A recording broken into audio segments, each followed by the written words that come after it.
ஹல்லேலூயா. யெகோஷுவா மசிகா நாமத்தினாலே உங்கள் அனைவருக்கும் என்னுடைய வாழ்த்துதலை சொல்லிக் கொள்ளுகிறேன். ஹல்லேலூயா.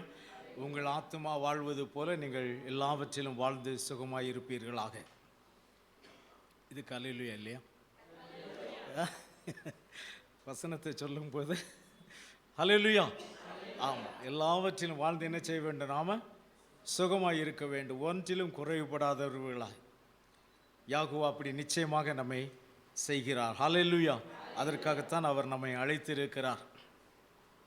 ஹல்லேலூயா. As your soul prospers, you may prosper in all those things you do. Hallelujah. தியானிக்கும்படியாக எபிரேயர் 12ஆம் அதிகாரம் வசனம் 26 28 வரைக்கும் நாம் வாசிக்கலாம். எபிரேயர் 12ஆம் அதிகாரம் வசனங்கள் 26 28 வரைக்கும்.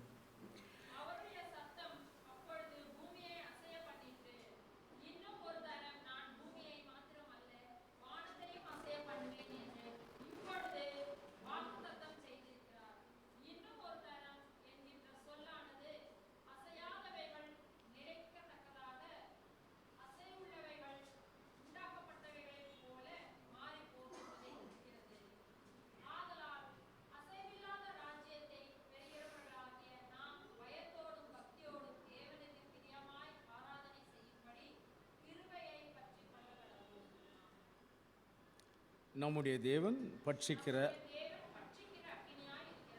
ஆமென். Hebrew chapter 12 verses 26 to 29. Whose voice then shook the earth, but now he has promised, saying, yet once more I shake not only the earth but also heaven. Now this yet once more indicates the removal of those things that are being shaken, as of things that are made, that the things which cannot be shaken may remain. Therefore, since we are receiving a kingdom which cannot be shaken, let us have grace by which we may serve Elohim acceptably with reverence and godly fear. For our Elohim is a consuming fire.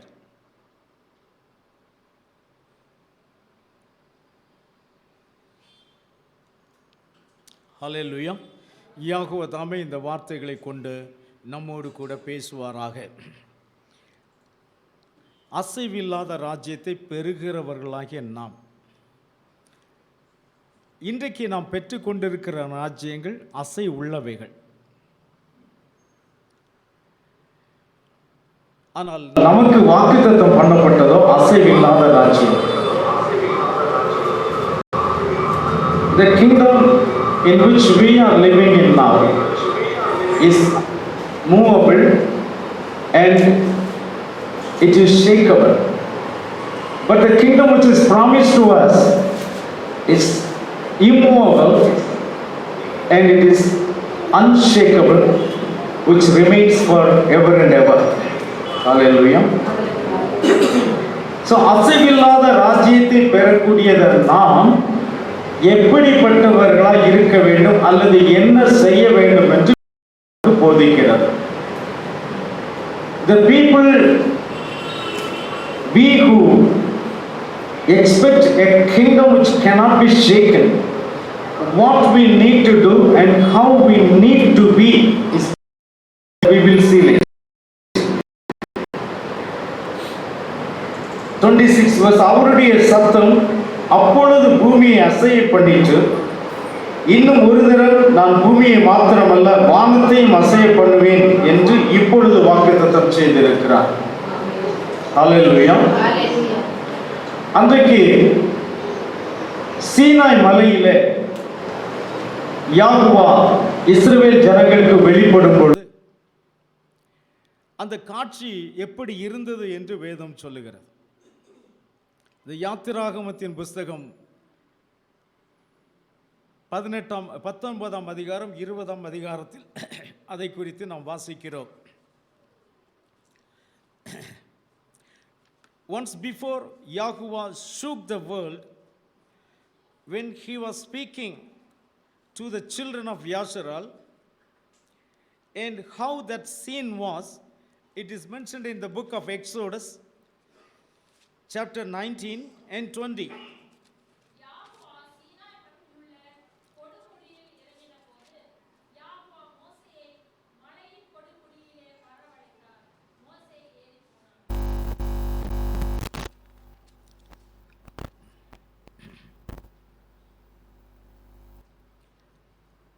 Nineteenth chapter verse 16 onwards.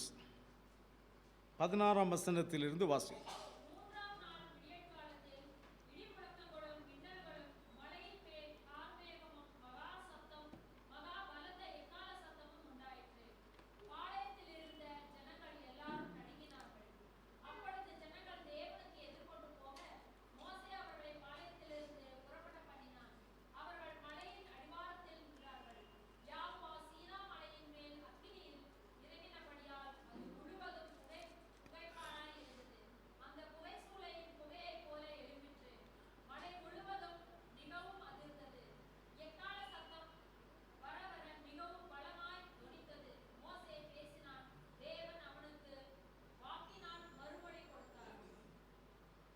போதும். இனி 20ஆம் அதிகாரம் 20ஆம் அதிகாரம் வசனங்கள் 18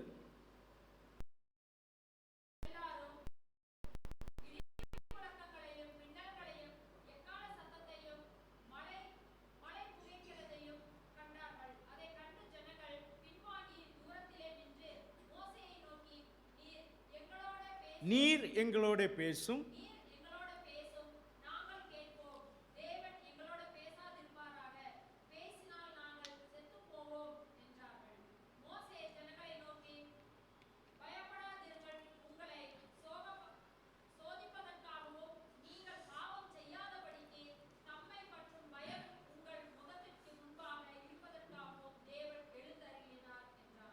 ஆமென்.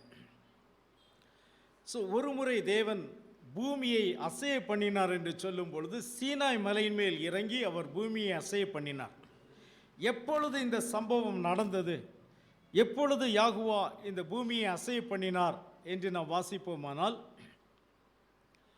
எப்பொழுது இஸ்ரவேல் ஜனங்கள் கீழ்ப்படியாமை உள்ளவர்கள் ஆனார்களோ, எப்பொழுது ஊழியக்காரனுக்கு விரோதமாக முறுமுறுத்தார்களோ, அப்பொழுது தேவன் சீனாய் மலையிலிருந்து ஜனங்களோடு நேரே பேச ஆரம்பித்தார். When did this happen?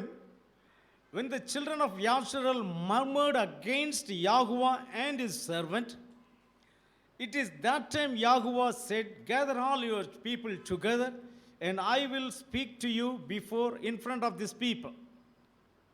So அந்த சூழ்நிலையிலே தேவனுடைய ரட்சிக்கப்பட்ட ஜனங்கள் என்று சொல்லுகிறதான இந்த ஜனங்கள் தேவ ஊழியனுக்கு விரோதமாக முறுமுறுத்து அவனுடைய வார்த்தைக்கு கீழ்ப்படியாமல் போகும் பொழுது யாகுவாவே நேரடியாக காட்சியிலே இங்கே வருகிறார்.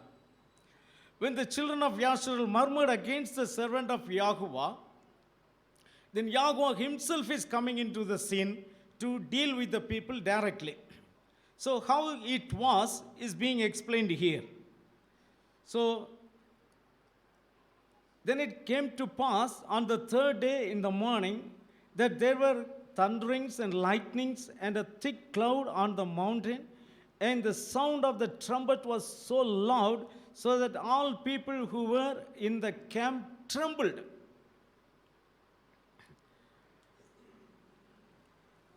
ஜனங்கள் அதை கேட்டு நடுங்கினார்கள். அங்கே என்னெல்லாம் வந்துச்சு? இடி முழக்கங்கள், மின்னல்கள், மலையின் மேல் கார்மேகம், மகா பலத்த எக்கால சத்தம், இந்த 4 காரியங்களும் அங்கே உண்டான பொழுது ஜனங்கள் மத்தியிலே ஒரு நடுக்கம் வந்தது. இந்த ஜனங்கள் கொஞ்சம் முன்னாலே தான் தேவன் உன்னோடு கூட மாத்திரமா பேசுவார், எங்களோடு பேச மாட்டாரா? ஊழியக்காரனாகிய நீ உன்னை அதிகமாக உயர்த்துகிறாய் என்று ஜனங்கள் மோசேயை பார்த்து சொல்லும் பொழுதுதான் யாருக்கு கோபம் வந்துச்சு? மோசேக்கா? யாகுவாவுக்கு கோபம் வந்துச்சு. நமக்கு கோபம் வரலன்னா யாகுவாவுக்கு கோபம் வரும். சரியா? நாம கோபப்பட்டோன்னா அந்த விஷயம் அதோட முடிஞ்சு போச்சு. We should not get angry. When you get angry, that will be finished. But when you don't get anger because of all these troubles, then Yahuwah will get angry. You should leave it in the hands of Yahuwah. Don't worry about what people talk about you or what people do. Don't worry about it. If Yahuwah has called you, he will take care of it. Hallelujah.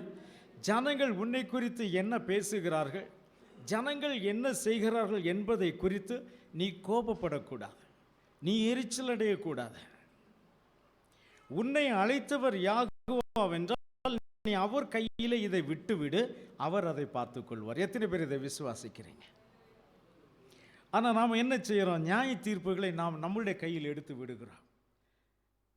But what we do, we take the judgment in our hands. When we get angry, we get jealousy, and we do the judgment. We don't give place for Yahuwah to do all these things. நாம் கோபம் ஊட்டப்படும் பொழுது, நாம் அவமானப்படும் பொழுது நாம் என்ன செய்கிறோம்? நாம் கோபப்பட்டு விடுகிறோம், நாம் எரிச்சல் அடைந்து விடுகிறோம், நாம் அதற்கு தகுந்ததான காரியங்களை செய்ய ஆரம்பித்து விடுகிறோம். ஆனால் யாகுவா செயல்படுவதற்கு நாம் விட்டு கொடுப்பது கிடையாது.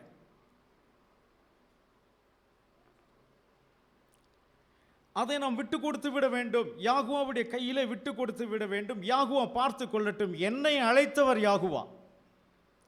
நம்மை அழைத்தவர் யார்? இந்த ஓட்ட பந்தயத்திற்கு, இந்த பரம பந்தயத்திற்கு நம்மை அழைத்தவர் யாகுவா. எத்தனை பேருக்கு நம்பிக்கை இருக்கிறது? என்னை அழைத்தவர் யாகுவா. ஹல்லேலூயா. உன்னை அழைத்தவர் யாகுவாவென்றால் நீ நேரடியாக மனிதர்களிடத்திலே பிரதிகாரம் செய்யக்கூடாது. அதை யாகுவாவுடைய கையிலே நீ விட்டுவிட வேண்டும். ஹல்லேலூயா. ஆமாம். நாம் இப்போ இந்த பாட்டில் ஒரு உமக்காக தானேங்கிற பாட்டில் ஒரு கவியை நான் பாடினேன். ரொம்ப எனக்கு பிடித்தமான ஒரு கவி.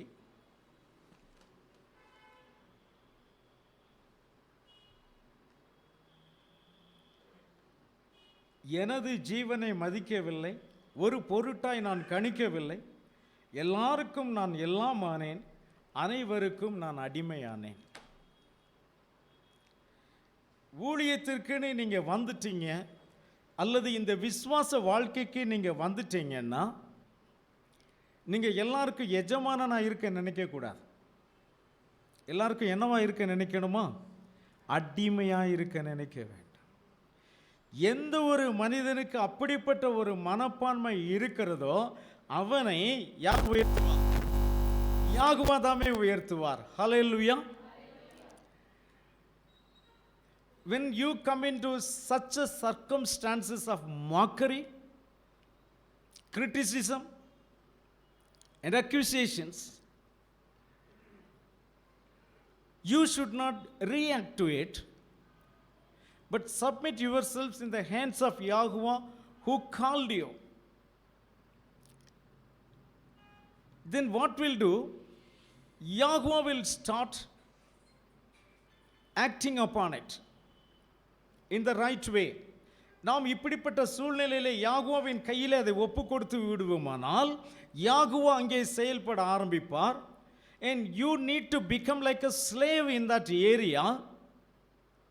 Once you become like a slave, when you humble yourself in that stage, in due time Yahuwah will raise you up.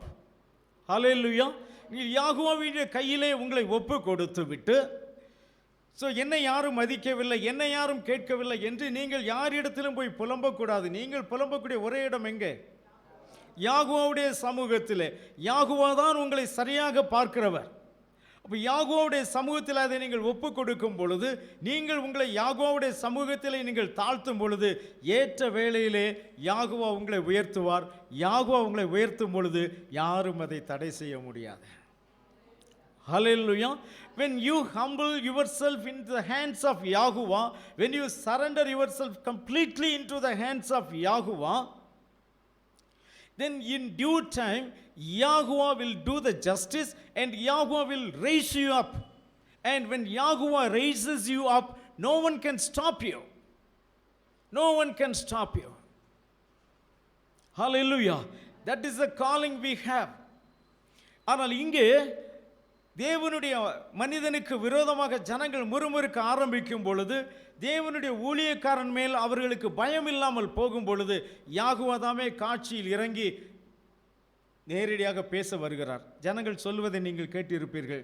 ஓ, உங்களிடத்தில் மட்டும்தான் பேசுவாரா? எங்களிடத்தில் பேசட்டுமே, நாங்களும் நல்லா ஜெபிக்கிறோம், நாங்களும் நல்லா ஊழியம் செய்கிறோம், எங்களிடத்தில் பேசட்டுமே. ஆனால் உண்மையிலே யாகுவா பேசினா யாராலையும் தாங்க முடியாது. யாகுவா பேசினா எப்படி இருக்கும் என்பதைத்தான் யாகுவா இங்கே காட்டுகிறார். When people say, let Yahuwah speak to us, if he has spoken to you, we are also praying, we are also doing the ministry, let Yahuwah speak to us. But the fact is, when Yahuwah speaks to you, you cannot bear it, you cannot tolerate.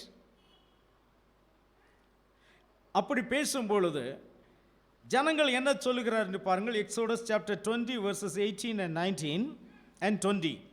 ஜனங்கள் எல்லாரும் இடி முழக்கங்களையும் மின்னல்களையும் எக்கால சத்தத்தையும் மலை புகைகிறதையும் கண்டார்கள். அதை கண்டு ஜனங்கள் பின்வாங்கி தூரத்தில் நின்று மோசேயை நோக்கி நீர் எங்களோட பேசும், நாங்கள் கேட்போம்.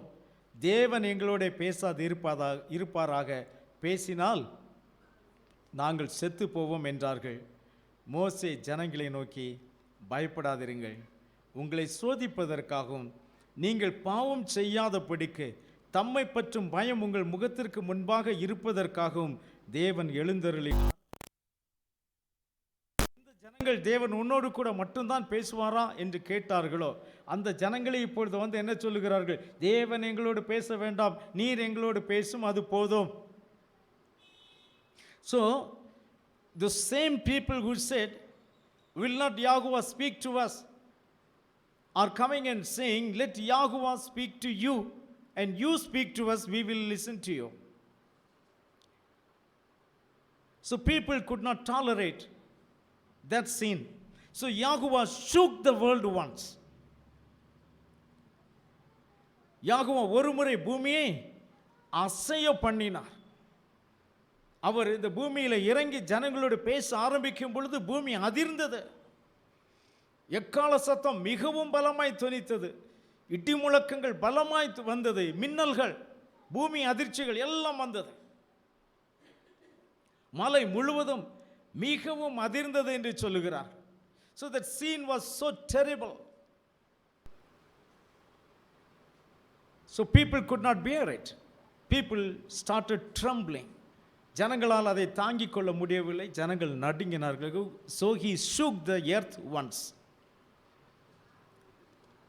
So ஒரு முறை பூமியை அசைய பண்ணின தேவன் மீண்டும் நான் பூமியையும் வானத்தையும் அசைய பண்ணுவேன் என்று சொல்லுகிறார்.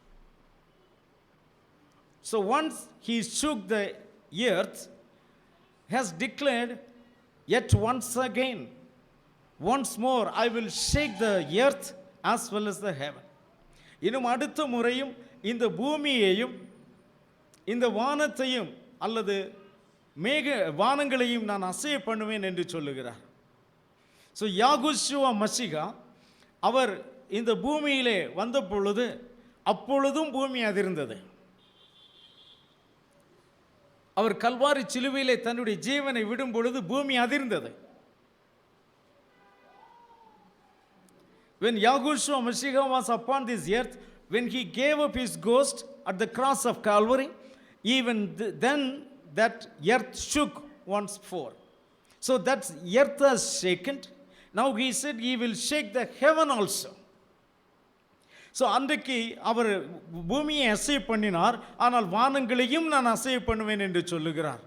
அப்போ பூமியை அசைய பண்ணுவது யெகோவா மெசிகா சரீரத்தில் வந்து அசைய பண்ணினார். வானங்களை அசைய பண்ணுவது இன்றைக்கு நம்முடைய கையிலே கொடுக்கப்பட்டிருக்கிறது. ஹல்லேலூயா. நம் மூலமாகத்தான் அவர் இந்த வானத்தை அசைய பண்ண போகிறார். இதுதான் நமக்கு கொடுத்திருக்கிற அழைப்பு. பிரியமானவர்களே, நாம் இந்த பூமியை மட்டுமல்ல, நாம் இந்த சிறு கூட்டத்தை மட்டுமல்ல, முழு வானத்தையும் அசைக்கக்கூடிய வல்லமை உள்ளவர்களாய் நம்மை மாற்றுவதற்காக யெகோவா நம்மை அழைத்திருக்கிறார் என்று விசுவாசிக்கிறவர்கள் கரத்தை உயர்த்தி ஒரு அல்லேலூயா சொல்லலாம். விசுவாசிக்கிறீர்களா? வானத்தை அசைக்கும்படியாக யெகோவா உங்களை அழைத்திருக்கிறார். அல்லேலூயா. பூமியை அசைப்பதை ஒருமுறை யெகோவா சீனா மலையின் மேல் வந்து சொன்னார், மறுமுறை யெகோவா மெசிகா இந்த பூமியிலே வந்து சொன்னார். இப்பொழுது மூன்றாவது நம் மூலமாக அவர் இந்த வானத்தை அசைக்க போகிறார். அல்லேலூயா. Yahuwah came upon the Mount Sinai and he shook the world once, and Yahushua came and shook the world once when he gave up the ghost. Now the third time the heavens have to be shaken by you and me, and you have been called for that purpose. Hallelujah. Praise Yahuwah. So அப்படி அசைக்கும்படியாக நாம் தெரிந்து கொள்ளப்பட்டவர்களானால் நாம் என்ன செய்ய வேண்டும் என்று எபிரேயர் 12ஆம் அதிகாரத்தில் வாசித்தோம். Now let us turn to Hebrew chapter 12.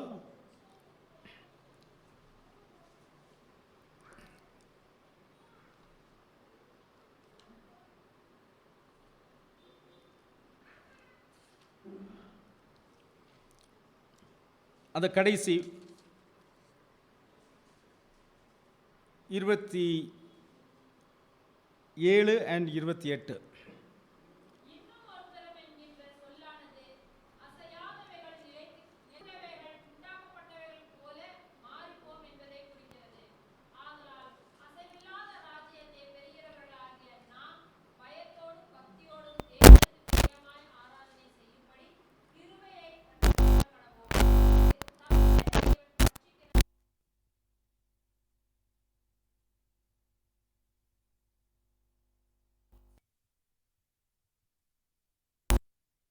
Shaken as of things that are made, that the things which cannot be shaken may remain.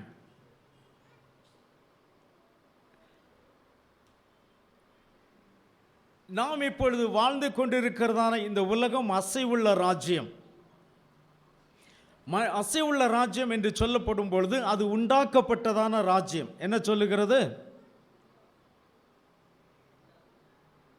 உண்டாக்கப்பட்டவைகள்.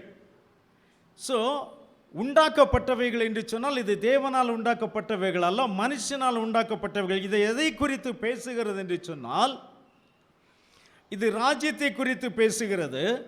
இந்த உலகத்தின் ராஜ்யங்கள் என்று சொல்லும் பொழுது அது உலக மனுஷனால் உண்டாக்கப்பட்டது, உலகத்தினுடைய மனுஷனுடைய போதகத்தால் உண்டாக்கப்பட்டதான ராஜ்யங்கள்.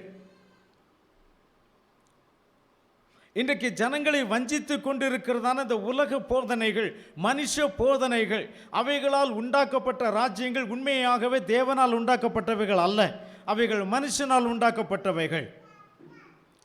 The things which are being made is not made by Elohim, but they are all made by man and men's doctrines.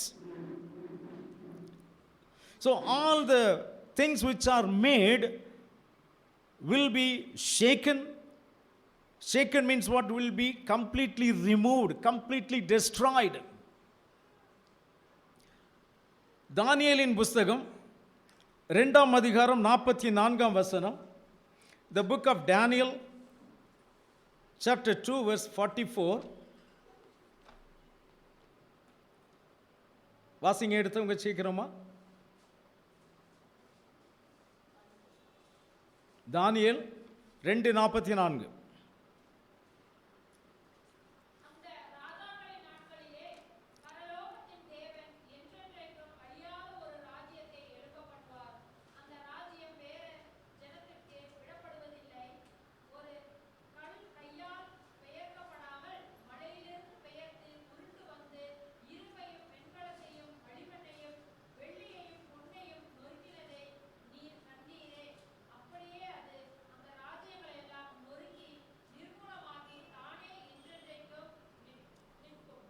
Amen. Hallelujah. So கைகளால் பெயர்க்கப்படாத ஒரு கல் உருண்டு வந்து அந்த ராஜ்யங்கள், அதாவது மனிதனால் உண்டாக்கப்பட்ட ராஜ்யங்களை எல்லாம் அவைகள் அழித்துவிடும்.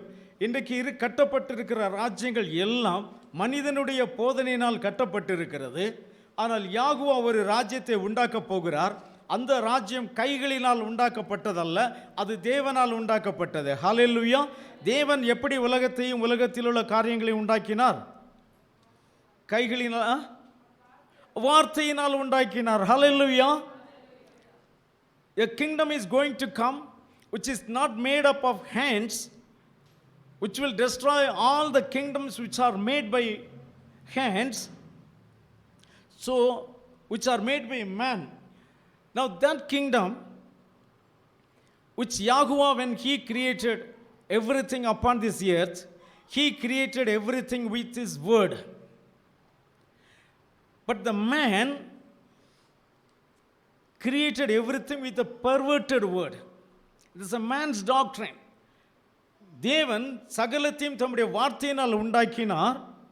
ஆனால் மனிதனோ தாறுமாறாக்கப்பட்ட வார்த்தையினாலே, மனித உபதேசத்தினாலே ராஜ்யங்களை உண்டாக்கினபடியினால தான் இன்றைக்கு உலகத்தில் அநேக ராஜ்யங்கள் இருக்கிறது. என்னென்ன ராஜ்யங்கள்? ரோமன் கத்தோலிக்க ராஜ்யங்கள், புராட்டஸ்டன்ட் ராஜ்யங்கள், பெந்தேகோஸ்தே ராஜ்யங்கள், இப்படி பல ராஜ்யங்கள் இந்த உலகத்தை இன்றைக்கு ஆண்டு கொண்டு இருக்கிறது. மனுஷனால் உண்டாக்கப்பட்டது. ஈவன் இஸ்லாம் மதம் கூட ரோமன் கத்தோலிக்கர்களால் உருவாக்கப்பட்டது என்றதான ஒரு வதந்தி இருக்கிறது. ஸோ இப்படி எல்லா மதங்களுக்கும் ஆணி வேராக ரோமன் கத்தோலிக்க மதம் இருந்து கொண்டு அங்கே பலவிதமான ராஜ்யங்களை அவர்கள் உருவாக்கி இன்றைக்கு உலகத்தை அவர்கள் தான் ஆட்சி செய்து கொண்டு இருக்கிறார்கள். ஸோ இதெல்லாம் மனிதன் மூலமாக கட்டப்பட்ட ராஜ்யங்கள். All the man-made doctrines have become the kingdoms of this world, starting from Roman Catholic and Protestants, Lutheran, Wesleyans, Pentecostals, and some say even Roman Catholic only created even Islam. So such kingdoms were made by man, but there's going to come a kingdom which is made by word alone and not by hand, and that will come and destroy everything, and everything will be destroyed. Only this kingdom which is not made by hand will stay forever. Hallelujah. கைகளால் கட்டப்படாத இந்த ராஜ்யம் மட்டுமே என்றென்றைக்கும் நிலைத்திருக்கும். இன்றைக்கு நம்முடைய சபை கைகளினால் கட்டப்பட்டது அல்ல, மனிதனுடைய கற்பனையினால் உருவானது அல்ல, மனிதனுடைய உபதேசங்களினால் வந்தது அல்ல. இது தேவனுடைய வெளிப்பாட்டினால் உண்டான சபை. Hallelujah. Today our kahal is not made by any man-made doctrines. This kahal is made by the word and the revealed word. So this is not made by hand, and such kingdom will remain forever. Hallelujah. But this kingdom which is not made by man is going to destroy all the man-made kingdoms. கைகளால் கட்டப்படாத இப்படிப்பட்ட இந்த ராஜ்யம் புறப்பட்டு போய் கைகளால் கட்டப்பட்ட எல்லா ராஜ்யங்களையும் அழித்துவிடும். எத்தனை பேருக்கு புரிகிறதுன்னு எனக்கு தெரியல. புரிகிறதா? This kingdom which is not made by hand, கைகளால் கட்டப்படாத இந்த ராஜ்யம் will go and destroy all the man-made kingdoms. இது புறப்பட்டு போய் கைகளால் கட்டப்பட்ட ராஜ்யங்களை அழித்துவிடும். புரிந்ததா? ஹல்லேலூயா. இந்த தீர்க்க தரிசனம் அல்லது இந்த தரிசனம் தானியேலுக்கு கொடுக்கப்பட்டது. தானியேல் இந்த தரிசனத்தை பார்த்தார். பார்த்துவிட்டு அவர் சொல்லுகிறார், அந்த ராஜாக்களின் நாட்களிலே, இன்றைக்கு அநேக ராஜாக்கள் இருக்கிறார்கள் இந்த உலகத்தில், இல்லையா? அநேக ராஜாக்கள் இந்த உலகத்தில் இருக்கிறார்கள். நாங்கள் தான், எங்களுக்கு தான் எல்லாம் தெரியும், நாங்கள் தான் சத்திய சபை என்று சொல்லிக் கொள்கிற ராஜாக்கள் இந்த உலகத்தில் அநேகர் இருக்கிறார்கள். அந்த ராஜாக்களின் நாட்களிலே பரலோகத்தின் தேவன் என்றென்றைக்கும் அழியாத ஒரு ராஜ்யத்தை எழும்ப பண்ணுவார். கைகளால் கட்டப்படாத ஒரு ராஜ்யத்தை தேவன் எழும்ப பண்ணுவார். மனுஷ கைகளால் கட்டப்படுகிற ஒரு ராஜ்யம் அல்ல, தேவனுடைய வார்த்தையினால் கட்டப்படுகிற ஒரு ராஜ்யம். வெளிப்படுத்தின விசேஷம் 11ஆம் அதிகாரம் 15ஆம் வசனம். Revelation chapter 11 verse 15.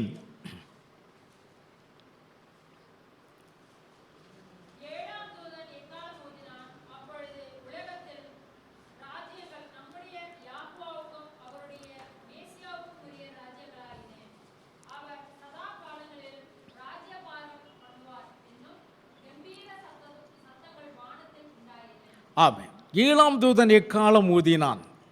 The seventh angel sounded his trumpet. Then the kingdoms of this world have become the kingdoms of Yahuwah and his Messiah. And he shall reign forever. அவர் என்றென்றைக்கும் அரசாட்சி செய்வார். ஏன்னா அது என்ன செய்யாது? அந்த ராஜ்யம் அழியாது. அது யாகுவாவுடைய ராஜ்யம் அவருடைய மெசிஹாவுக்குள்ள ராஜ்யமாய் மாறும் பொழுது அந்த ராஜ்யம் அழிய போவதில்லை, அது என்றென்றைக்கும் இருக்கும். அப்பொழுது தானியேல் நாம் வாசிக்கும் பொழுது பரலோகத்தின் தேவன் என்றென்றைக்கும் அழியாத ஒரு ராஜ்யத்தை எழும்ப பண்ணுவார். அந்த ராஜ்யம் தான் இங்கே எழும்புகிறது. ரெவலேஷன் 11:15 அந்த ராஜ்யம் தான் அங்கே எழும்புகிறது. உலகத்தின் ராஜ்யங்கள் அப்படியே தேவனுடைய ராஜ்யமாக மாறிவிடுகிறது. In Revelation 11:15 we read about the same kingdom. That kingdom will, the world kingdoms of this world will be completely destroyed and the kingdoms of Yahuwah and his Messiah will be established. அப்போ ஒரு ராஜ்யம் அங்கே நிறுவப்படும், ஒரு ராஜ்யம் உண்டாக்கப்படும். A kingdom will be set up by Yahuwah himself. Amen. Hallelujah. யாகுவா தாமே ஒரு ராஜ்யத்தை உருவாக்குவார் தம்முடைய எக்கால சத்தத்தினாலே. அந்த எக்கால சத்தம் என்பது அந்த ராஜ்யத்தை உண்டாக்குவதற்கு வருவதான செய்தி. எக்கால சத்தம் என்னவா இருக்கும்? தேவ செய்தி. அது ஒரு message. The trumpet sound is going to be a message. Then who will set up that kingdom? அந்த ராஜ்யத்தை உருவாக்குகிறவர்கள் யார்? ரோமருக்கு எழுதின நிருபம் 8ஆம் அதிகாரம் 16ஆம் வசனம் என்று நினைக்கிறேன்.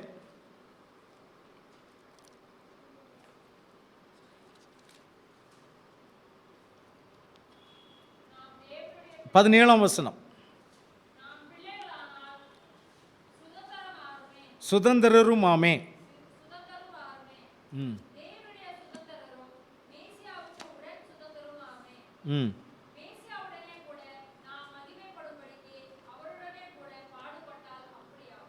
Hallelujah.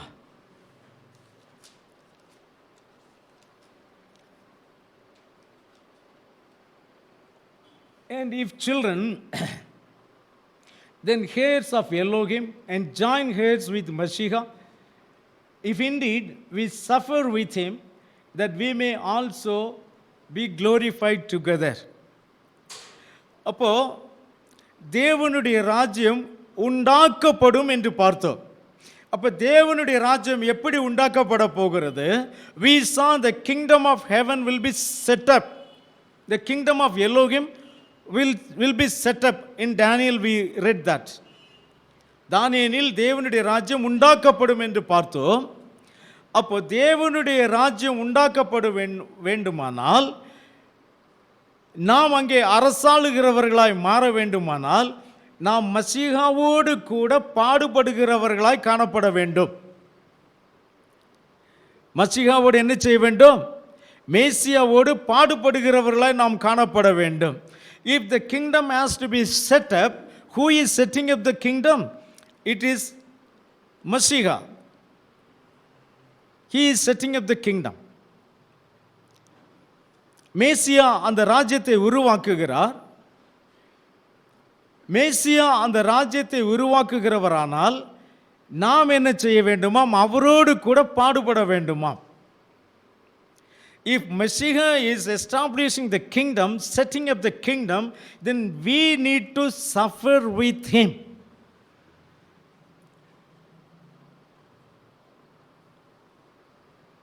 எத்தனை பேர் அவரோடு கூட பாடுபடுவதற்கு ஆயத்தமாக இருக்கிறீர்கள்? ஆயத்தமாக இருக்கிறோமா?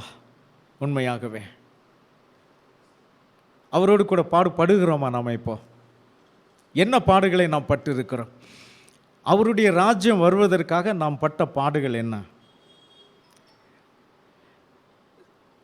So how many of you are really ready to suffer for him?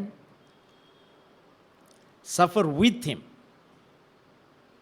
And what sufferings we have truly undertaken so far to set up the kingdom of Elohim. தேவனுடைய ராஜ்யம் இந்த பூமியிலே வரும்படிக்கு மேசியாவோடு பாடுபடுவதற்கென்று நாம் இதுவரைக்கும் என்ன செய்திருக்கிறோம்? என்ன செய்திருக்கிறோம்? அவருடைய ராஜ்யத்திற்காக நாம் என்ன செய்திருக்கிறோம்? Look here. When the seventh angel sounded his trumpet, அது ஏழாம் தூதன் எக்காலத்தை ஊதின பொழுது, what came from there? The message came from there. What was that message? The message to set up the kingdom. Hallelujah. ஏழாம் தூதன் எக்காலம் ஊதின பொழுது அந்த எக்காலத்திலிருந்து வந்தது என்ன? என்ன வந்தது? செய்தி வந்தது. என்ன செய்தி? அந்த செய்தி என்னவாக இருந்தது? இந்த ராஜ்யத்தை, தேவனுடைய ராஜ்யத்தை இந்த பூமியிலே உருவாக்கக்கூடிய செய்தி. புரியுதா? எத்தனை பேருக்கு இது புரிஞ்சிச்சு அல்லது புரிகிற மாதிரி தெரியுது? புரியலன்னு சொன்னால் நான் எக்ஸ்பிளைன் பண்ணுறேன், புரிஞ்சிச்சுன்னு சொன்னால் மேலே போகிறேன். புரிஞ்சிச்சா? புரிகிற மாதிரி தெரியுது. கொஞ்சம் விளக்கட்டுமா? இப்போ எலெக்ஷன் வருதுன்னு வச்சுக்கோங்க. எலெக்ஷன் வருது. நிறைய பார்ட்டிஸ் என்ன செய்கிறாங்க? அவங்க ராஜ்யம் வரணும்னு சொல்லிட்டு என்ன பண்ணுறாங்க? அவங்க கெலிக்கிறாங்கன்னா அதனுடைய அர்த்தம் என்ன? அவங்க ராஜ்யம் வருது, அப்படி தானா? அப்போ அவங்க ராஜ்யம் வரணுங்கிறதுக்காக என்ன பண்ணுறாங்க? பிரச்சாரம் பண்ணுறாங்க. அதுதான் எக்காலம் ஊதுறாங்க. என்ன பிரச்சாரம் பண்ணுறாங்க? எங்களுடைய பார்ட்டி இன்ன காரியங்களை எல்லாம் உங்களுக்கு செய்யும், சரியா? நாங்கள் இன்ன ப்ராமிஸ்லாம் நாங்கள் உங்களுக்கு தர்றோம், எங்களுடைய பார்ட்டியினுடைய கொள்கை இது என்று சொல்லி அவர்கள் பிரச்சாரம் பண்ணுகிறார்கள். அப்போது அவங்க பிரச்சாரம் பண்ணும்போது அந்த பார்ட்டிக்கு தலைவர் ஒருத்தர் இருக்கிறார். ஆனால் தொண்டர்கள் தான் என்ன பண்ணுறாங்க? பிரச்சாரம் பண்ணுறாங்க. யாருடைய கொள்கையை பிரச்சாரம் பண்ணுறாங்க? அந்த தலைவருடைய கொள்கையை அவங்க பிரச்சாரம் பண்ணுறாங்க. அப்போ யார் பிரச்சாரம் ஜெயிச்சு அவங்க பதவிக்கு வர்றாங்களோ அப்பொழுது இந்த பிரச்சாரம் பண்ண எல்லாரும் அவங்களுக்கு நல்ல நல்ல போஸ்ட் கொடுத்து அவங்களும் ராஜ்யம் பண்ண ஆரம்பிப்பாங்க. சரிதானா? இது கரெக்டு தானா? அப்போ அந்த பார்ட்டி, எந்த பார்ட்டி நல்லா வேலை செஞ்சிச்சோ அந்த பார்ட்டி பவரில் வரும், அந்த ராஜ்யம் அவங்க ராஜ்யமாக மாறும். யாரும் எதிர்த்து கேள்வியே கேட்க முடியாது. அவங்க ராஜ்யம் பண்ணுவாங்க. அன்னைக்கு யாரெல்லாம் ரோடு வழியாக பிரச்சாரம் பண்ணிட்டு போனாங்களோ அவங்களெல்லாம் நல்ல நல்ல பதவியில் உட்காருவாங்க. சரிதானா? இப்போ நமக்கு தலைவர் யாரு? யாகுவா. அவர் என்ன செய்கிறாரு? ஏழாம் தூதன் மூலமாக சத்தத்தை தொனிக்க பண்ணுகிறார். ஏழாம் தூதன் மூலமாக அந்த செய்தி வருகிறது. அந்த செய்தி எங்கே வருகிறது? நமக்கு வருகிறது. யாருக்கு அந்த சத்தம் புரியுமோ அவர்களுக்கு வருகிறது. ஊழியக்காரனுக்கு வருகிறது, ஊழியக்காரன் மூலமாக விசுவாசிகளுக்கு வருகிறது. இந்த செய்தி விசுவாசிகளுக்கு வந்த பிறகு அவர்கள் என்ன செய்ய வேண்டும்? தேவனுடைய ராஜ்யம் இந்த உலகத்தில் வர வேண்டும் என்பதற்காக இந்த ஜனங்கள் இதை எடுத்துக்கொண்டு ஜனங்கள் மத்தியிலே போய் சொல்ல வேண்டும். ஜனங்கள் மத்தியிலே இதை போய் பிரசித்தம் பண்ண வேண்டும். இப்படி பிரசித்தம் பண்ணும் பொழுது என்ன நடக்கும்? நீங்கள் பிரசித்தம் பண்ணும்போது ரோமன் கத்தோலிக்கருக்கு போய் நீங்கள் பிரசித்தம் பண்ணினீர்களானால் அந்த ரோமன் கத்தோலிக்கருடைய எண்ணிக்கை அங்கே குறைந்து அது இங்கே பெருக ஆரம்பிக்கும். சரிதானா? சத்தியத்தை ஏற்றுக்கொள்ளுகிறவர்கள் அங்கே அது குறைந்து இங்கே, நீங்கள் இந்துக்கள் மத்தியிலே போய் பேசுவீர்களானால் அங்கே அது குறைந்து அது இங்கே பெருகும். பெருகுமா? இப்படியே உலக மக்கள் மத்தியிலே போய் நாம் சத்தியத்தை சொல்லும் பொழுது அங்கே ஜனங்கள் குறைந்து அந்த ஜனங்கள் எல்லாம் சத்தியத்திற்கு நேராக திரும்புவார்கள். அப்பொழுது நீங்கள் என்ன செய்கிறீர்கள்? மனிதனால் உண்டாக்கப்பட்ட ராஜ்யங்களை நீங்கள் அழிக்கிறீர்கள். புரியுதா? இது யாதோ யாகுவா ஒரு மேஜிக் பண்ணுவார், உடனே எல்லாம் அழிஞ்சு போகும் என்பது அல்ல. அப்படி அல்ல. தேவனுடைய ராஜ்யம் வர வேண்டுமானால் தேவனுடைய எக்கால சத்தத்தை கேட்கிற நாம் அதை எடுத்துக்கொண்டு மற்றவர்களிடத்தில் கொண்டு செல்ல வேண்டும்.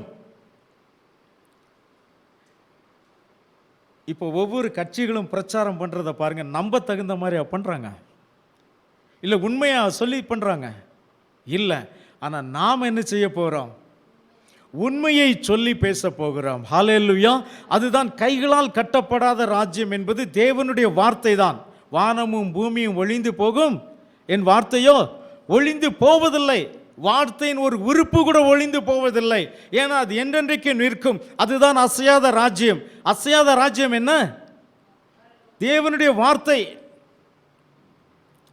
So these man-made kingdoms, they do the propaganda of their own things and make the people to believe and gather them together to their side, and one day their party wins and it becomes their kingdom, and those people who suffered to establish that kingdom are given a good position in that kingdom.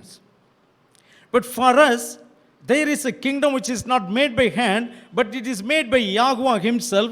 Through the trumpet sound, the message is given to us. Through the servant, it is revealed to us.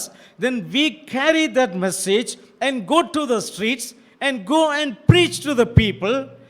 Maybe, for example, you preach to the Roman Catholic people. So those people who believe, they come and join with you. The strength of the Roman Catholic reduces. You go to Anglican church, you meet those people and speak to them. They accept the truth. Their strength reduces, your strength increases. You go to Pentecostal churches, there you share the truth to them. They hear the truth and come and join here. That man-made doctrines reduce. This is how the man-made doctrines are destroyed. It's by your hands. We only destroy that one and we only establish the kingdom of Yahuwah upon this earth. So what is that kingdom? It is the word of Yahuwah. Heaven and earth may pass away, but my word shall remain forever. So உலகமும் இந்த வானமும் பூமியும் ஒழிந்து போகும், ஆனால் தேவனுடைய வார்த்தையோ ஒரு காலம் ஒழிந்து போகாது. என்றென்றைக்கும் நிலைத்திருக்கிற ராஜ்யம் தேவனுடைய வார்த்தை தான். ஹல்லேலூயா! ஸோ நாம் தான் அந்த வார்த்தையை மற்றவர்களிடத்தில் சுமந்து கொண்டு சென்று அந்த வார்த்தையை மற்றவர்களுக்கு நாம் சொல்ல வேண்டும். இன்றைக்கு அதற்கு நமக்கு நேரம் இல்லாதபடிக்கு நாம் வஞ்சிக்கப்படுகிறோம். Today we do not have time for that, and we are being deceived by engaging in many commitments. And the kingdom of Yahuwah becomes the last one in our agenda. நாம் அநேக காரியங்களிலே தலையிட்டு கலங்கி கொள்ளுகிறோம். தேவனுடைய ராஜ்யம் நமக்கு கடைசி விஷயமாக மாறிவிடுகிறது. But the word of God said very clearly, first you seek the kingdom of Yahuwah and his righteousness. முதலாவது தேவனுடைய ராஜ்யத்தையும் அவருடைய நீதியும் தேடுங்கள் என்று சொன்னாலும், இந்த வசனங்கள் நமக்கு தெரிந்திருந்தாலும், நாம் கடைசியாக தேடுவது தான் தேவனுடைய ராஜ்யம். முதலாவது அது நம்முடைய வாழ்க்கையில் இல்லை. முதலாவது நம்முடைய வாழ்க்கையில் தேவையில்லாத காரியங்கள் இருக்கிறது.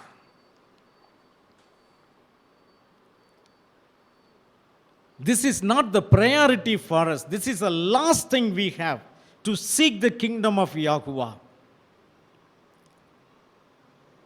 That's why there is no growth in us. We are staying in the same place where we are. But it is you and me who have to set up the kingdom of Yahuwah.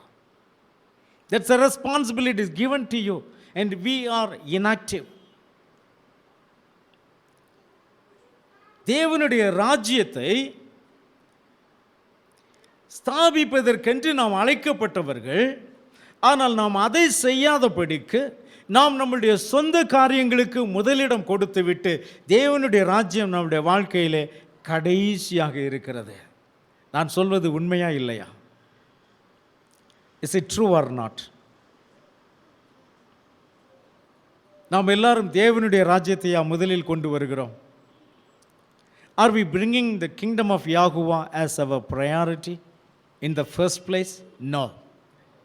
It is we and our family, our job, our income, our property, these all things take the priority. Our fame in the society, in everything. Our entertainment, we spend most of our time in front of the TV. But you call yourself as the representative of the kingdom. நாம் நம்முடைய அதிக நேரத்தை டிவிக்கு முன்பாக செலவழித்து விட்டு நான் தேவனுடைய ராஜ்யத்தின் பிரதிநிதி என்று நாம் சொல்லிக் கொள்கிறோம். ஆனால் தேவனுடைய ராஜ்யத்தின் பிரதிநிதி என்று சொல்லிக் கொள்ளுகிற நாம் அதற்காக என்ன செய்கிறோம்? என்ன செய்கிறோம்? நாம் எதையாகிலும் செய்ய வேண்டும் பிரியமானவர்களே. இல்லை என்று சொன்னால் அந்த உலக சபைகள் அழிந்து போவதோடு கூட நாமும் அழிந்து போவோம். நாம் நிலைத்திருக்க மாட்டோம். நன்றாக ஞாபகம் கொள்ளுங்கள். வேலை செய்யாத எந்த பார்ட்டி ஜெயிக்கும்? சொல்லுங்கள் பார்க்கலாம். வேலை செய்யாத எந்த பார்ட்டி ஜெயிக்கும்? என்ன செய்ய வேண்டும்? தோற்று ஓட வேண்டியதுதான். அப்போ வேலை செய்கிற பார்ட்டி தான் ஜெயிக்கும். Those party who work, they suffer for the victory of that party, only will stay. Rest all will be defeated and they will be vanished. So as a party member, what are you doing now? Is the question, do you work? Do you suffer? Is it your priority? இன்று தேவனுடைய ராஜ்யத்தின் பிரதிநிதியாக இருக்கிற நாம் அதற்காக உழைக்கிறோமா? அதற்காக பாடுகளை சகிக்கிறோமா? பாடுபடுகிறோமா?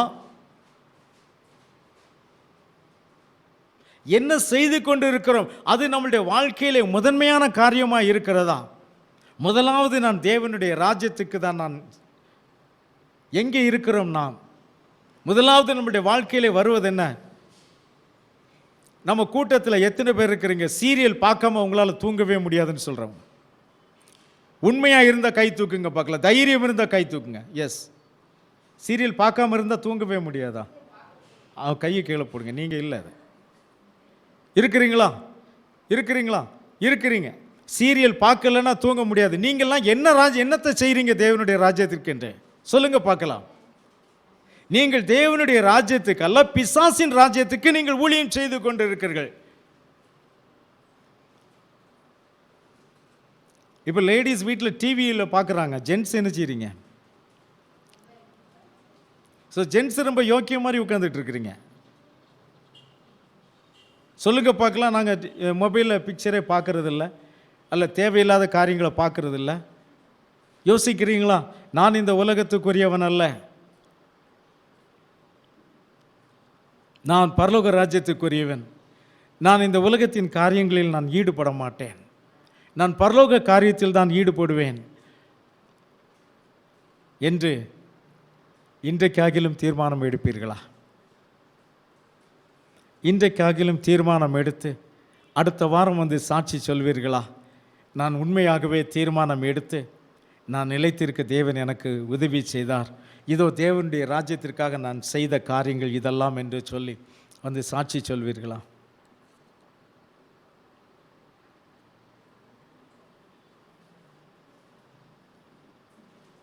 There are many things deceiving you from working to the kingdom of Yahuwah. And we have become slave to the man-made kingdoms. We spend most of the time in front of TV. We spend most of the time in mobiles. You play games. The devil has deceived you. He has made you captive. But you claim that you are the citizen of the kingdom. What have you done for the kingdom? At least now on, will you decide that you will do everything for the kingdom? At least for 1 week, you do something. Keep away from all the deceiving things. And come forward next week with the testimony that I did something for the kingdom with the strength of Yahuwah. Can you say that? Can you say that? டிவியே பார்க்கறது இல்லைன்னு சொல்கிறவங்க மட்டும் கரத்தை உயர்த்தி ஒரு அல்லேலூயா சொல்லுங்க பார்க்கலாம். மொபைலில் கூட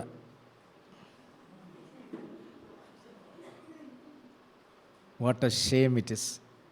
what a shame.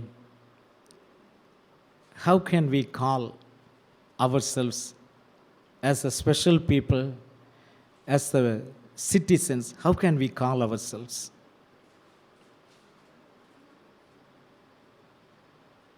But are we not very quick in finding fault? நாம் குறை கண்டுபிடிப்பதிலே மிகவும் மும்முரமாக நாம் இருக்கவில்லையா?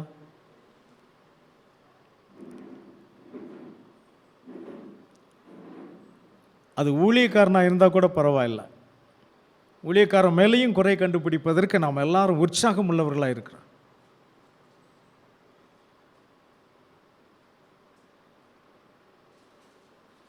எங்கே இருக்கிறோம் நாம்? நமக்குள்ளிருந்து எப்படிப்பட்ட கனிகள் வெளியே வருகிறது? ராஜ்யத்தின் கனிகளா? என்ன கனிகள் நம்மிடத்திலிருந்து வருகிறது?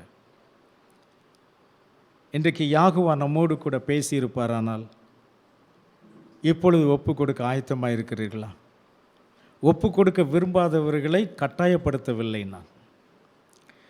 Even today, if Yahuwah has spoken to you to do something for the kingdom of Yahuwah, will you commit yourself? But I am not going to force anyone to commit. It should come from your heart. உங்களுடைய இருதயத்திலிருந்து அது வர வேண்டும். நான் சொல்வதனால் வரக்கூடாது. நாம் ஒரு ஏமாற்றுக்காரர்களாக நாம் வாழக்கூடாது. ஆகையினால்தான் நம்மிலே போட்டிகள், பொறாமைகள், உயர்ந்தவன் தாழ்ந்தவன் இப்படிப்பட்ட எண்ணங்கள் எல்லாம் வருகிறது. ராஜ்யத்தின் பிரதிநிதிகளுக்கு அப்படிப்பட்ட எண்ணம் வரவே வராது. 4 பேர் 4 இருக்கிறோம். 4 பேர் தான் இருக்கிறோம். 4 பேரும் 4 திசையை பார்த்து கொண்டு இருக்கிறோம். ஒரு மனம் நமக்குள் இல்லை. தேவனுடைய ராஜ்யம் எப்படி வரும்? எப்படி வரும் தேவனுடைய ராஜ்யம்?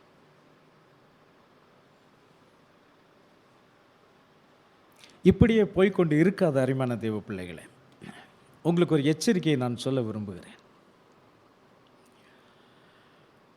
The things will not continue like this.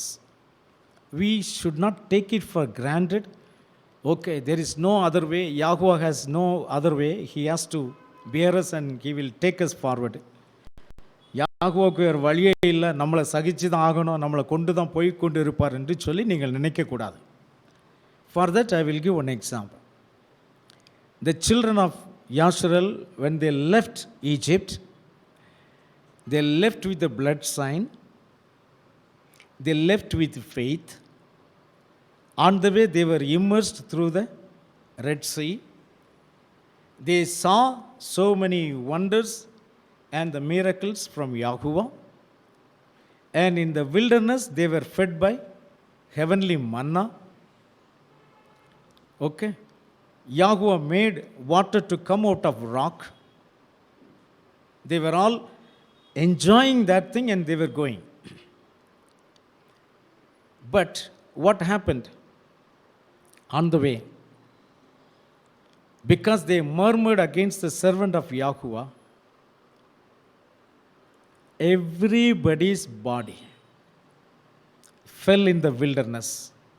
Everybody. And the new generation came. Only the new generation entered into the promised land.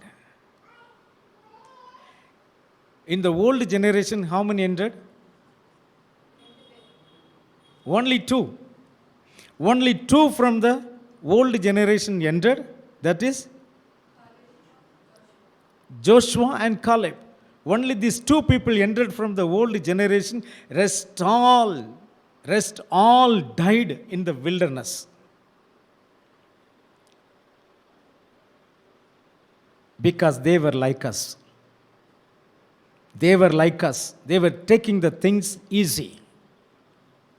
இஸ்ரவேல் ஜனங்கள் இரத்தத்தின் அடையாளத்தோடு கூட விசுவாசத்தினாலே எகிப்தின் அடிமைத்தனத்திலிருந்து புறப்பட்டு செங்கடலிலே ஞானஸ்நானம் பெற்று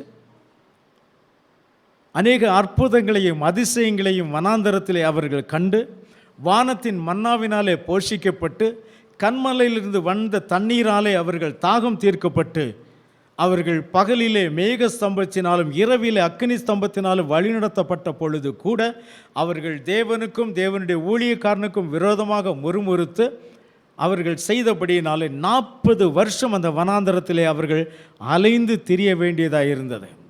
இந்த 40 வருஷ நாட்களுக்குள்ள ஒவ்வொருவராய் செத்து வீழ்ந்தார்கள். யாரெல்லாம் தேவனுக்கு விரோதமாக முறுமுறுத்தார்களோ ஒவ்வொருவராய் செத்து வீழ்ந்தார்கள் அந்த வனாந்தரத்திலே. அந்த கூட்டத்திலே 2 பேர் மட்டும்தான் வாக்குத்தத்தம் பண்ணப்பட்ட கானான் தேசத்துக்குள் பிரவேசித்தார்கள். ஆனால் அங்கே யாகுவா என்ன செய்தார்? இந்த பழைய சந்ததிகளை எல்லாம் தீர்த்துவிட்டு புதிய சந்ததிகளை தான் அங்கே புறப்பட வைத்தார். அந்த தேவன் இன்றைக்கும் மாறாதவராக இருக்கிறார். நாங்கள் தான் தகுதியுள்ளவர்கள் என்று நாம் மார்த்தட்டி கொண்டு இருந்தோமானால் யாகுவா நம்மை அந்த வாக்குத்தத்தம் பண்ண தேசத்துக்குள் போக விடாதபடிக்கு புதிய சந்ததிகளை கொண்டு அந்த இடத்தை நிரப்புவார். நாம் எச்சரிக்கையாக இருக்க வேண்டும் பிரியமானவர்களே. ஏனோ தானோவென்று நாம் வாழ்ந்து கொண்டிருக்கிற இந்த வாழ்க்கை இப்படியே போகும் என்று நாம் நினைத்தால் நாம் வஞ்சிக்கப்பட்டு போவோம். எச்சரிக்கையாக இருங்கள். பரலோக ராஜ்யத்தை தேடாத யாருமே இங்கே இருக்க முடியாது. இது நமக்கு கொடுக்கப்பட்ட அருமையான வாய்ப்பு. நீங்கள் போய் பாருங்கள். நான் போய் பார்க்கிறேன் எத்தனை சபைகளிலே எங்கேயுமே வார்த்தை கிடையாது. நமக்கு இருக்கிற வெளிப்பாடு ஜனங்களுக்கு இல்லை. தவறாக போதிக்கிறார்கள். அதை பின்பற்றி ஒரு கூட்டம் போய்கொண்டிருக்கிறது. நான் யூடியூப்பில் பார்க்கிறேன், தவறானதை போதிக்கிறார்கள். பின்னாலே கமெண்ட்ஸில் பார்த்தீங்களா, ஓ இன்றைக்கு தான் தேவன் எங்களுடைய கண்களை திறந்தார். அடி முட்டாளே, இன்றைக்கு தான் அவன் கண் அடப்பட்டிருக்கு. அப்படிப்பட்ட துர் உபதேசங்களை ஜனங்கள் பின்பற்றி கொண்டு இருக்கிறார்கள். ஆனால் உங்களுக்கு தேவன் வார்த்தையை தருகிறார். என்ன செய்கிறோம் இந்த வார்த்தையை வைத்துக்கொண்டு? சிந்தித்து பார்க்க வேண்டாம். உணர்வுடைய இருதயம் உள்ளவர்களாய் மாற வேண்டும். Let us think about it. Let us change ourselves. Take a firm decision that we live for Yahuwah. Shall always stand up. நம்ம எல்லாரும் எழுந்து நிற்கலாம்.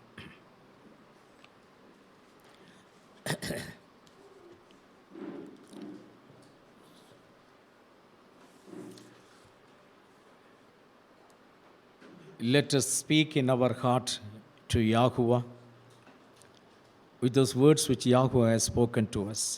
நம்மோடு கூட யாகுவா பேசின வார்த்தைகளை கொண்டு நாம் இப்பொழுது யாகுவாவோடு கூட பேசுவோம். This is our time to speak to Yahuwah. This is your time to speak to Yahuwah. Let us speak to him. நான் இப்படியாக வாழப்போகிறேன். கேட்ட வார்த்தையின்படியே பரலோக ராஜ்யத்தை தேடுகிற பிள்ளையாய் நான் உண்மையாகவே இந்த நாளிலிருந்து நான் வாழும்படி என்னை ஒப்பு கொடுக்கிறேன் என்று சொல்லுகிறவர்கள் எல்லாரும் கண்களை மூடினவர்களாக இருக்கும் பொழுது உங்கள் வலது கரங்களை உயர்த்தி கொள்ளுங்கள். Today according to the word which I heard, I am going to commit myself to live for the kingdom of Yahuwah. Those who say in your heart in that manner, just lift your right hand and I am going to pray for you. Hallelujah. Thank you, Father. Hallelujah. Thank you, Father. தேவனுடைய ராஜ்யத்திற்காக நான் வாழ்வேன் இந்த நாளிலிருந்து என்று சொல்லுகிறவர்கள் உங்களுடைய வலது கரத்தை உயர்த்துங்கள். Our Heavenly Father, Yahuwah, we praise and thank you for this wonderful time. Father, I pray for those dear children who have lifted their hands. And I pray, Father, you touch their hands and fill them with the power from above. பரிசுத்த பிதாவே, தம்முடைய கரங்களை உயர்த்தி இருக்கிற ஒவ்வொரு பிள்ளைகளையும் அப்பா நீர் பரலோகத்திலிருந்து தொட்டு நீர் ஆசீர்வதிக்க வேண்டுமா உம்மை நன்றியோடு கூட உம்மை துதிக்கிறோம். பரலோகத்தில் உள்ள பலத்தினாலே அவர்களை நீர் இடைகட்டுவீராக. உமக்கு நன்றி ராஜாவே, ஸ்தோத்திரம். Yes, Father, bless every one of them. Enable them to come with a testimony in the coming week, Father. வருகிற வாரத்திலே அவர்கள் சாட்சியோடு கூட கடந்து வரும்படியா அப்பா நீர் கிருபை செய்ய வேண்டும் என்று உம்மை நோக்கி பார்க்கிறோம் தகப்பனே. நீர் ஆசீர்வதிப்பீராக. Bless them, Father. Bless them. Hallelujah. Fill them with the power from above. உன்னதத்திலிருந்து வரும் பலனால் உம்முடைய பிள்ளைகளை தரிப்பிப்பீராக. உமக்கு நன்றி ராஜாவே, உமக்கு நன்றி ராஜாவே, ஸ்தோத்திரிக்கிறப்பா. உம்முடைய கரத்திலே ஒப்பு கொடுக்கிறோம். கூட்டத்திற்கு வர முடியாமல் வீட்டில் இருக்கிற பிள்ளைகளை கூட நினைத்தருளுவீராக, அவர்களை ஆசீர்வதிப்பீராக. Those who could not make it today, Father, bless them also, Father, in a special way. We give all the honor and glory to you forever and ever. எல்லா துதியையும் கனமும் மகிமையும் ஒருவருக்கே செலுத்துகிறோம். எங்கள் மீட்பெரும் இரட்சகருமாகிய யெகோஷுவா மசிஹா நாமத்தினாலே வேண்டிக் கொள்கிறோம் பிதாவே. ஆமென். யாகுவா உங்களை ஆசீர்வதித்து உங்களை காப்பாராக. யாகுவா தம்முடைய முகத்தை உங்கள் மேல் பிரகாசம் உள்ளதாக்கி உங்கள் மேல் கிருபையாயிருப்பாராக. யாகுவா தம்முடைய முகத்தை உங்கள் மேல் பிரசன்னம் உள்ளதாக்கி உங்களுக்கு சமாதானத்தை அருளுவாராக. யாகுவா